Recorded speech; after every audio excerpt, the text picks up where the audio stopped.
আপনি কি নিয়মিত গ্রামীণ ফোনে কল করেন এবং কল খরচ কমাতে চান? তাহলে আজকের ভিডিওটি আপনার জন্য।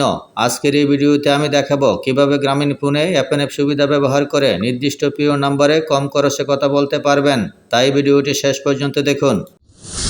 প্রথমে মাই জিপে অ্যাপে ক্লিক করুন। অ্যাপটি ওপেন হওয়ার পর নিচের দিকে খেয়াল করুন অ্যাকাউন্ট এই অপশনে ক্লিক করুন। আবারও নিচের দিকে স্ক্রল করুন। এখন খেয়াল করুন এফএনএফ অলরেডি 7টি নাম্বার এখানে আমার অ্যাড করা আছে এফএনএফ হিসাবে। তারপরে 18টি পর্যন্ত আমি এখানে অ্যাড করতে পারবো। আমি এই অপশনে ক্লিক করলাম।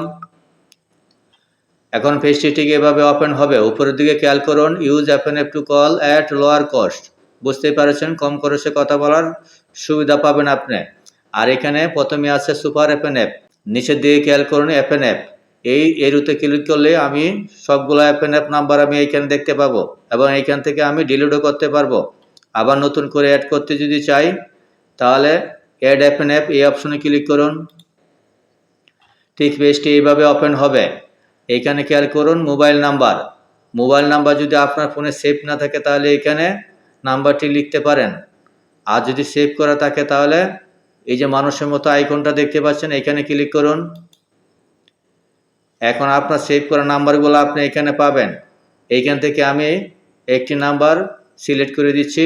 এখন খেয়াল করুন নাম্বারটি এখানে চলে আসলো। এখন অ্যাড এফএনএফ এই অপশনে ক্লিক করুন।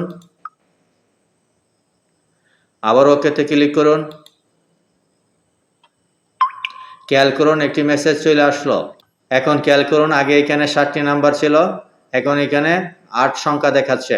আশা করি বুঝতে পেরেছেন কিভাবে গ্রামীণ ফোনে এফএনএফ নাম্বার অ্যাড করতে হয়। ভিডিওটি ভালো লাগলে চ্যানেলটি সাবস্ক্রাইব করে পাশেই থাকবেন। ধন্যবাদ সবাইকে।